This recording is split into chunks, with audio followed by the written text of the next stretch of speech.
better break that down. So lexical matching and semantic matching. Now the linguist in me says lexis is a word and semantics is about meaning. So how does that stack up in the Amazon world?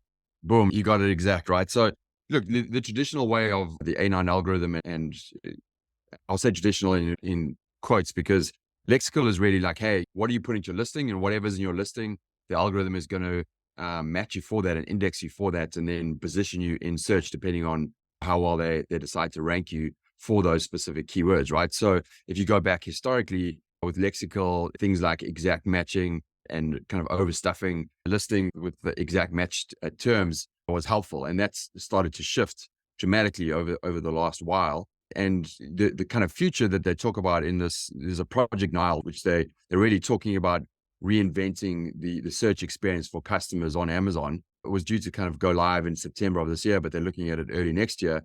But the idea behind that is some drastic changes to the search experience. So for example, instead of just doing a keyword search, needs-based search, you might, as a customer, want to do it based on kind of an event. So you're doing an event and you search based on that, or a behavior, or you use kind of imaging or various other ways to search for products. And so the idea behind that is that rhythm has to move towards more of a semantic style search, which is exactly what you said, which is not matching on kind of the pure terms, but it's kind of understanding the meaning of what your product is, the category that it's in, and using that to infer what you should be ranking for, right? So it's taking more of the responsibility onto the algorithm rather than just what you put into your listing. So that's kind of the direction of what everyone's talking about and saying, oh, it's going to change drastically.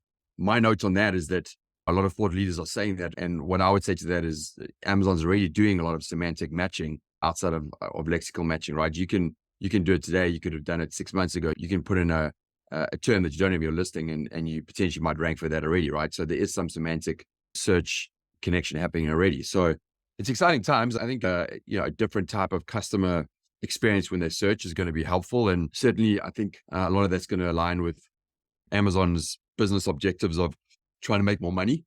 But I think for us as sellers, we don't need to panic too much. I think the job that we need to do as sellers is still directionally tell the A9 algorithm what should we be indexing for, and what should you be indexing us for, right? So how you put keywords into your listing is still going to be important, because they're going to take inference from that. Images will also, and kind of alt text on images will become more and more important as well. So in a nutshell, make sure that you write a professional listing, that you understand what keywords you should be indexing for, and put those into your listing.